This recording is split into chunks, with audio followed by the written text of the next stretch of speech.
मौलाना सरदार अहमद साहब रहमतुल्लाह अलैह के पास ना एक बूढ़ी अम्मा अपना बेटा छोड़ गई। तो हजरत साहब ने को 2, 4, 5 महीने रखा। तो बाद में उसकी अम्मा को बुला के कहा कि भाई तू बेवा है, बेटा तेरा यतीम है, मैं नहीं चाहता कि इसका वक्त जाया हो। तो मौलाना सरदार अहमद साहब मुहद्दिस आज़म पाकिस्तान रहमतुल्लाह अलैह उस बूढ़ी को कहने लगे तेरा बेटा कौन देना है, पढ़ना पढ़ाना इसने कुछ भी नहीं, तो यतीम बच्चा है, कल को तो कहेगी कि मेरे बेटे ने वक्त जाया किया तो वापस ले जा। बूढ़ी अम्मा रोने लग गई, कहने लगी मैं पढ़ाने तो नहीं लाई थी, मैं तो आपको रब का वली समझती हूँ, मैं तो नौकरी कराने लाई थी। नौकरी हजरत अनस बिन मालिक कहते हैं मेरी अम्मा भी हुजूर की बारगाह में दे गई थी। तो हुजूर की बारगाह में ये नहीं कहा था कि या रसूलल्लाह पढ़ा दें, हाँ हाँ मैं जिम्मेदारी से बात कर रहा हूँ, ये नहीं कहा था हुजूर मुजाहिद बना दे, ये थोड़ी कहा था कि या रसूल अल्लाह सल्लल्लाहु तआला अलैहि वसल्लम से मुफस्सिर मुहद्दिस मुहक्किक मुफ्ती बना दे। हजरत अनस की अम्मा कह गई थी सोनिया जब तक ये रहेगा ना आपकी नौकरी करेगी, ये घर के काम काज करेगा, ड्यूटी करेगा, हुजूर ये आपकी नौकरी करेगा। तो मेरे महबूब ने फिर दुआ कर दी, अल्लाह इसे बरकत अता फरमा। तू समझता है खिदमत वाला खाली रह जाता है? जितना जायका खिदमत वाले को मिलता है, जो उसके नसीब में आता है, वो किसी का नसीब कहां भाई। हजरत अनस कहते हैं हुजूर ने दुआ कर दी, बरकत की। मुझे तो खेती बाड़ी आती भी नहीं थी, पर लोगों के बाग में साल में 1 दफा फल लगता था, मेरे बाग में 2 दफा लगता था। हुजूर ने दुआ कर दी अल्लाह इसे औलाद दे। फरमाते हैं मेरे बेटे, मेरे पोते, मेरे नवासे, मेरी बेटियां, फरमाते हैं मैं जिंदा हूं और मेरी 100 औलादे मौजूद हैं। परेशान हो गया 100 सुन के बच्चे 2 ही अच्छे, 100 औलादे मेरी मौजूद हैं। हजरत अनस बिन मौलाना सरदार अहमद साहब के पास ना छोड़ गई बच्चा, कहने लगी हजरत जी मैं को पढ़ाने के लिए थोड़ा छोड़ गई हूँ, मैं तो इसलिए छोड़ के गई हूँ कि आप मेहरबानी करें, खिदमत कराएं। हजरत जी कहने लगे कोई ऐसा काम ही नहीं, खिदमत वाला क्या कराऊं? कहने लगी पट्ठे पवा लिया करो जी। लड़ पेंदे ने, कहने ने बच्चे काम कर दें मदरसे दो। हालांकि अब कहाँ बच्चे काम करते हैं, अब तो गुजर गया दौर, अब तो बच्चे काम कराते हैं। अब बच्चे भी नाराज हो रहे हैं, घूर घूर के देख रहे हैं। सही पह रहा हूं आपको, बच्चे काम कराते हैं, बच्चे कहाँ काम करते? कहने लगे ये चारा डाले करेगा आपकी भैंसों को। तो हजरत ने उसको कहा कि बीबी चारा मेरी भैंसों को डालने के लिए मैंने बंदा रखा हुआ है, वो तो जा ले जा। कहने लगी हाथ बांध के हुजूर मेहरबानी करे रख ले, चारा डालेगा। और पुत्र तवज्जो से चारा डालना हजरत की भैंसों को। रोने लगी, हजरत ने रख लिया, महीने का खर्चा भी देते। शाम को ना वो सारा दिन काम करता, शाम को आके पैरों में भी बैठ जाता, हजरत जी लाएं तेल थोड़ा सा, पैर ना दबा दूं। 8 साल साथ वाले पढ़ते रहे, ये बेचारा नौकरी करता रहा, मेरा रूप भी नहीं ते मेरा रंग भी नहीं, और मैनू यार मनान दा टंग भी नहीं। कभी कभी ना हजरत बिलाल हबशी फारग होते ना तो नबी पाक की बारगाह में अर्ज करते हुजूर कोई काम तो नहीं, सारे हो गए, हुजूर जाऊं जरा, चले जाते। एक दिन सलमान फारसी कहने लगे या रसूलल्लाह ये बिलाल कहाँ जाता है? फरमाया जा देख के तो आ। हजरत सलमान वापस आए तो आके रोने लगे, कहने लगे सोनिया जब यहाँ से जाता है ना तो जाके सैयदा फातिमा की चक्की पीसनी शुरू कर देता, बीबी साहबा के काम करने लगता है, घर में जाके स्नैन की ड्यूटी करता है, वहां भी काम यहाँ भी काम। वो चारा डालता रहा, उसने चारा डाला। हजरत मुहद्दिस आज़म की भैंसों को दस्तारे फजीलत का वक्त आ गया, सारे पगड़ियां सजा के आ गए, आज दस्तार होगी। ये ना पीछे होके बैठ गया, चूंकि पढ़ा ही नहीं था तो दस्तार का है कि दस्तार तो उसकी जो पढ़ेगा, हमने तो पढ़ा ही नहीं, हमने तो यार पढ़ा, घर पढ़ा, ड्यूटी करी। हजरत मुहद्दिस आज़म रहमतुल्लाह अलैह के यहाँ जब ऐलान होने लगा ना कि अब दस्तार होगी, तो हजरत ने पहला ऐलान उसका फरमाया। तो मजान वाला बंदा कपड़े भी कदी कदी बदलता है ना, वो कहता है जिस हाल में भी था मैं पलट के देखने लगा कि पढ़ा पढ़ाया तो है, कोई शय नहीं, ये माजरा क्या है? पीछे से उठ के आए तो कहते हैं बाकियों की दस्तार किसी आलिम ने की, किसी सूफी ने की, लेकिन ये भैंसों को चारा डालने वाला जब आया तो मुहद्दिस आज़म ने फरमाया पगड़ी के बाल को कोई हाथ ना लगाए, ये सारी दस्तार मैंने करनी है। और फरमाते हैं हजरत बाल भी देते जाते थे और आंसू भी बहाते जाते थे, माथा भी चूमते थे, और फरमाते थे दस्तार के बाद चला तो नहीं जाएगा यार, मुझे तो इबादत भी नहीं रह गई, मुझे तो चाबियों को भी नहीं पता कौन सी कहाँ रहती है, जाएगा तो नहीं तू? वो रो पड़ा, कहने लगा सोनिया जाए तो वो जिसके पल्ले कुछ है हो, आता जाता तो है कुछ नहीं, मुझे किसने रखना है, मैंने कहाँ जाना है, इधर कहा तो इधर ही रहूंगा। वो उस तालिब इल्म के सारे उस्ताद भाई कहते हैं उसने दस्तार कराई, पढ़ा पढ़ाया कुछ नहीं, पर जो मसला अड़ जाता था ना, वो जो अड़ जाता था ना, वो जाके उससे पूछते थे तो किताबें खोलने की जरूरत नहीं पड़ती थी। मौलाना अमजद अली साहब आजमी रहमतुल्लाह अलैह फरमाते हैं यकदम आला हजरत का दरवाजा खुला, ये भी मेरे आला हजरत की जिंदगी है, इसे भी देख, यकदम दरवाजा खुला तो बूढ़े इमाम के पैरों में जूता कोई नहीं, और आला हजरत सर पट दौड़े। मैं करीब गया, मैंने कहा हुजूर मैं सदके जाऊं, कहां जा रहे हो? कहने लगे किसी ने बताया मेरा मुर्शिद का बेटा रेलवे स्टेशन से गुजरने वाला है, अमजद अली देर न कर यार, कहीं शहजादा नाराज ना हो जाए, मेरे मुर्शिद का बेटा, मेरे शेख का पोता, यार जरा जल्दी कर। कहते हैं आला हजरत दौड़े रेलवे स्टेशन पे, उन्हें अगर फतवे लिखने आते थे किल के रजा है खंजरे खूंखार बरकबार, तो वो ये भी कहा करते थे कैसे आकाओं का बंदा हूं रजा, बोल बाले मेरी सरकारों के। दौड़े गए रेलवे स्टेशन पे, और बूढ़े शेख सदरुल शरिया कहते हैं मैंने कहा हुजूर मैं ना चला जाऊं? कहने लगे ना पुत्र, मैंने बड़ा नमक खाया उस घर का, मैंने बड़ी नौकरी करी है, मेरी अपनी ड्यूटी है, तुम्हारी तो नहीं ना। मेरे शेख फरमाते रेलवे स्टेशन पे हजरत खड़े हैं तो एक मुसाफिर उतरता, उसके करीब जाते अदब से सलाम लेते तो कहते मारेरा शरीफ से तो नहीं कोई आया? कहते वो मुसाफिर गुजर जाता, दूसरा आता तो फिर करीब जाते, कहते ओ उसके आस्थाने से तो नहीं आए, उधर से तो नहीं कोई आया। कहते सारे गुजर गए, जिन मुसाफिरों ने उतरना था उतर गए, ट्रेन चल पड़ी। तो मैंने कहा हुजूर किसी ने आपको गलत इत्तला दी थी, शहजादे तो आए नहीं। कहने लगे यार इत्तला गलत थी या ठीक थी, पर यहाँ तक आने का मजा बड़ा है, आप समझ सकते हैं। आला हजरत के दो बेटे हैं, हुज्जतुल इस्लाम मौलाना हामिद रजा खान साहब और मुफ्ती आज़म आलम इस्लाम, दोनों शहजादे इतने बड़े शहजादे थे कि दोनों अपने अपने वक्त के सबसे बड़े मुफ्ती हुए। ये भी तो मेरे आला हजरत है ना, इसको भी तो जरा समझो ना। खुशकी और फिर खुशकी और फिर खुशकी। एक दिन पीर साहब ने कहा नूरी मियां साहब क्या अहमद रजा यार वो भैंसे रखी हुई हैं तो उनको ना गीदड़ आके तंग करते हैं, तो दो कुत्ते मिल जाए ना कभी तो चलो रात को पहरेदारी करेंगे, दो कुत्ते मिल जाएं। मैं अक्सर सोचता हूँ क्या आला हजरत तो आलिम थे, उनका कुत्तों से क्या लेना देना।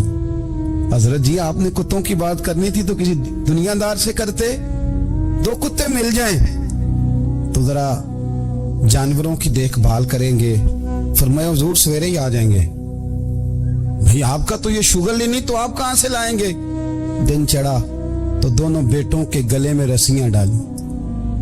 आला हजरत को सिर्फ आप फतवे की रोशनी में देखते हैं, आपको उस शख्स के दर्द का नहीं पता, उसके जायके का नहीं पता, वो किस स्टेज का आदमी है, स्टेटस क्या है तरीकत में, शरीयत में, इश्क में। दोनों शहजादों के गलों में रस्सियां और पकड़ा हुआ है। तो नूरी मियां साहब कहते हैं मैं चारपाई पे बैठा था तो नीचे बिठाल दिए दोनों बच्चे। मैं उठ के खड़ा हो गया, मैंने कहा मौलाना ये क्या। कहने लगे हुजूर ड्यूटी भी करेंगे और रोटी भी नहीं मांगेंगे। जिन्हां तना विच इश्क न रचिया कुत्ते ना थी चंगे, मालक देकर राखी कर दे साबर भुखे नंगे। किधर गया ज़ौक़, किधर गया वो दर्द। और फिर जब बारी आई रसूलुल्लाह के प्यार की, जब बारी आई नबी पाक की मोहब्बत की, तो फिर फाजिल बरेलवी का कद अगर लिखने में कमाल है ना तो महबूब के प्यार करने में भी कमाल। उन्होंने ना सारी जिंदगी यानी सारी जिंदगी ये कह के गुजार दी कि इश्क तेरे सदके जलने से छुटे सस्ते, जो आग बुझा देगी वो आग लगाई है। एक सैयद साहब थे, मकान बन रहा था आला हजरत का, तो सामने ना बिल्कुल लाइब्रेरी थी। तो جب مکان بن رہا ہوتا ہے تو تب سارے مستری مزدور اندر ہی ہوتے ہیں، تو سب کا آنا جانا تھا، سب لوگ آتے جاتے تھے بلا جھجک۔ تو وہ سید صاحب بھی ایک دن آ گئے، سامنے لائبریری میں ملے، پھر چلے گئے۔ کچھ دنوں کے بعد گھر مکمل ہو گیا، اب عورتیں بھی آ گئیں، تو شاہ جی کو پتہ نہیں تھا۔ وہ پرانا ہی ماحول سمجھ کے نا، مولانا ظفر الدین بہاری کہتے ہیں پرانا ہی ماحول سمجھ کے تو اندر آ گئے، اور جیسے ہی اندر داخل ہوئے سامنے گھر کی عورتیں دیکھی تو شاہ جی معذرت معذرت معذرت کرتے پریشان ہو گئے، اور پھر جب دوبارہ پلٹنے لگے تو اعلیٰ حضرت دوڑ کے گئے، ہاتھ چومے، کہنے لگے شاہ جی آپ کو تو پتہ نہیں تھا، اور آپ مہربانی کریں یہ معذرت والا لفظ واپس لیں، یہ میرے گھر کی عورتیں نہیں، یہ تو سیدوں کی باندیاں ہیں، یہ تو نوکرانی ہیں، تو آپ مہربانی کریں، یہ انداز آپ کا جو ہے یہ درست نہیں، آپ مہربانی فرمائیں اندر آئیں۔ اور پھر سارے خاندان کو لے کے پردے کے پیچھے کھڑا کیا اور کہنے لگے شاہ جی کو غلطی لگ گئی، انہوں نے ہم سے معذرت کی، اب ہم سارے مل کے ان سے معذرت کریں، اس لیے کہ یہ رسول اللہ کا خاندان۔ یار تھوڑا بہت دو چار لفظ جس بندے کو آ جائے نا، دو چار لفظ، میں ذاتی طور پہ نا آپ کو پتہ ہے میں تو نعت خانوں سے تو ہماری بنتی نہیں، بہت سارے نعت خان تو ہمیں ویسے ہی نہیں، میں کہتا ہوں نعت آنے دے جانے کا نام نہیں، نعت تو کلام کا نام ہے، کسی بزرگ کی بات پڑھو، کوئی مطلب اس میں کوئی ذوق ہو، کوئی درد ہو، یہ کیا بات ہوئی جو آج کل کام شروع ہے۔ لیکن آپ کو پتہ ہے ہم نعت خان کی بھی عزت کرتے ہیں، میں جس نعت خان سے نعت سنتا ہوں میں دل کی قلب کی گہرائی سے اس کا حیا کرتا ہوں، میں اکرام کرتا ہوں، اللہ جان میں اعزاز دیتا ہوں، اس لیے کہ میں سمجھتا ہوں یہ جب بولتا ہے نا تو مجھے مدینے والے کی یاد آتی ہے، یہ نبی کریم کی یاد دلاتا ہے، تو اس کا احساس ہے۔ اعلیٰ حضرت فاضل بریلوی رحمت اللہ تعالی علیہ نے نبی کریم سے محبت کی، اور حضور سید عالم صلی اللہ علیہ وسلم سے تعلق رکھنے والی ہر شے سے محبت کی، انہوں نے اپنے ذوق کو کبھی پھیکا نہیں پڑنے دیا، ساری زندگی رسول اللہ صلی اللہ علیہ وسلم کا پیار۔ تھوڑے دو چار لفظ میری طرح کسی شخص کو آ جائیں تو وہ ادب اداب کے دائروں سے نکل جاتا ہے، وہ ہر چیز کو کلو کال کے ذائقے میں رکھتا ہے، اس لیے ملا رومی فرمایا کرتے تھے سیٹھ آدمی ہونا جیب میں پیسے ہوں تو اس کا پیر کوئی نہیں ہوتا، اگر کوئی عہدہ مل جائے، بندہ کسی درجے پہ پہنچ جائے تو اس بندے کا بھی مرشد، اور اگر چار لفظ پڑھ جائے تو اکثر میری طرح کے بندے خلیفے ہوتے ہیں، مرید نہیں ہوتے، ناراض تو نہیں ہو گئے آپ لوگ، میری طرح کے لوگ نا خلیفے ہوتے ہیں، بتاتے ہیں 14 جگہ کا خلیفہ ہوں تو سوال یہ ہے کہ غلام کس کا ہے، میری خلاف تھے، او خدا کے بندے غلامی اصل چیز ہے۔ اعلیٰ حضرت فاضل بریلوی رحمت اللہ تعالی علیہ نا لوگوں سے پوچھتے، جب کوئی مدینے سے آتا، مکے سے آتا، حج کر کے آتا تو پوچھتے مدینے گئے تھے؟ صدر الشریعہ رحمت اللہ علیہ فرماتے کسی نے کان میں آ کے کہا حضور وہ موچی حج کر کے آیا ہے، پکی بات ہے حضور؟ ہاں۔ فرمایا چلو چلیں۔ حضرت جی وہ لکھنا نہیں؟ تو میں آ کے دیکھتے ہیں۔ حضرت مہمان آ کے دیکھتے ہیں، کہتے دوڑنے لگے، وہ جوتے گانٹ رہا تھا، جا کے پوچھا حج کر کے آئے ہو؟ کہا ہاں۔ مدینہ شریف گئے تھے؟ وہ جس بندے کے پاس لوگ تاریخیں لینے جائیں تو ٹائم نہ ملے، بھائی آج مدینے گئے تھے؟ کہنے لگا جی بڑا کرم کیا سرکار نے، میں تو 1.5 مہینہ رہ کے آیا ہوں۔ کہتے ہیں جبہ کہیں، پگڑی کہیں، قلم کہیں، شاگرد کہیں، مرید کہیں، اور اندر نہیں، حجرے کے اندر چھپ کے کسی کی تعظیم نہیں، چوک میں موچی جوتے گانٹنے والا دنیا دیکھ رہی ہے، اعلیٰ حضرت جھکے اور موچی کے پیر چومنے شروع کر دی، لوگ پکڑ دیں حضور یہ کیا، وہ بھی پیر کرنے لگے پیچھے ہٹ جاؤ۔ یہ وہ قدم ہے جو میرے مصطفیٰ کریم کے در دولت سے ہو کے آئے، حرم کی زمین اور قدم رکھ کے چلنا، ارے سر کا موقع ہے ہو جانے والے، یہ ذائقہ، یہ درد۔ تو اعلیٰ حضرت نے نا ذوق والی زندگی گزاری، ادب والی زندگی گزاری، پریم والا وقت گزارا، عشق والا وقت گزارا۔ حضرت بلال حبشی کبھی سپاہ سالار بنے تھے کسی جنگ میں، کسی صوبے کے گورنر بنے ہوں؟ بولو تو صحیح یار۔ ان کا تعارف کیا تھا؟ نبی کریم کے غلام، حضور کے نا جو ذاتی معاملات تھے نا، 20 انصاری نوجوان تھے جو ہر وقت نبی پاک کے پاس کھڑے رہتے تھے کہ حضور کو حکم کریں، 20 اور 34 سے لے کر 40 تک غلام ہر وقت حضور کی بارگاہ میں رہتے۔ حضرت بلال حضور کے ذاتی معاملات کی خدمت کرتے تھے، کوئی ایسی وہ جو तबलीग की या दावत की या जंग की या जिहाद की कोई ड्यूटी नहीं वो करते, जाती खिदमत सरकार की। हजरत उमर फारूक वो शख्स हैं कि जिन्होंने कभी किसी बंदे को खातर में नहीं लाए। लेकिन जब हजरत बिलाल आते थे ना तो जनाब उमर उठ के खड़े होते, कुर्सी छोड़ते थे और फिर एक नारा लगाते थे, कहते थे या बिलाल अंता सैयदुना, बिलाल तू हमारा सरदार है यार, तू हमारा। यानी इश्क का ज़ौक पूरा करना उन्हें भी आता था। इसलिए मेरा मशवरा है, मेरी राय है, और जो मेरा हुक्म मानने वाले हैं उनके लिए मेरा हुक्म है कि ज़ौक ना कभी भी खराब करना, कभी भी ना ज़ौक ना खराब करना, अपना लुत्फ। मैंने कई दफा, मैं पहली दफा मदीना शरीफ हाजिर हुआ तो एक बाबा जी मेरे आगे आगे थे, तो उनको ना धक्के मार रहा था। वो सामने खड़े होते हैं ना, अल्लाह खैर फरमाए, अपनी अपनी ड्यूटी है ना, उनकी भी एक ड्यूटी है ना जी। तो वो धक्के मार रहा था तो बाबा उसे कह रहा था तेरी खैर हो गए पहरेदारा, रोजे दी जाली चुम लैन दे। उन्हें फिर धक्का मारे तो फिर उन्हें कहता तेरी खैर हो गए पहरेदारा। मैंने, वो बिल्कुल अनपढ़ बाबा जी थे पर मुझे उन्होंने बहुत बड़ी बात समझा दी, मैंने उनसे बड़ा सीखा, मिंबर पे जिक्र कर रहा हूँ। वो तीसरी दफा फिर धक्का मारा, तेरी खैर हो गई पहरेदार, रोजे दी जाली। तो बाबा जी बाहर निकल आए तो मैं भी पीछे निकल आया। तो मैंने कहा बाबा जी यहाँ कुछ इन्होंने बांग्लादेशी और हिंदुस्तानी भी रखे हुए हैं, पर ये तो अरबी था खालस, उन्होंने कदों ਤੁਹਾਡੀ भी समझ आउंदी सी, ਤੁਸੀਂ पंजाबी ਦਾ शेर सुनाई जा रहे हो। कहते पुत्र ਮੈਨੂੰ भी पता है ਉਹਨੂੰ नहीं समझ आ रही, पर मैं ਤੇ ਆਪਣਾ ਰਾਂਝਾ ਪੈ ਰਾਜ਼ੀ ਕਰਦਾ ਸਾਂ। ਮੈਨੂੰ पता है ਉਹਨੂੰ ਕਾ ਕੋਈ यार ਅਸੀਂ ਰਾਂਝਾ भी तो राजी करना है कि नहीं, कि सारी जिंदगी कीलो काल के झगड़े में पड़े रहना। ऐ इश्क तेरे सदके जलने से छुटे सस्ते, जो आग बुझा देगी वो।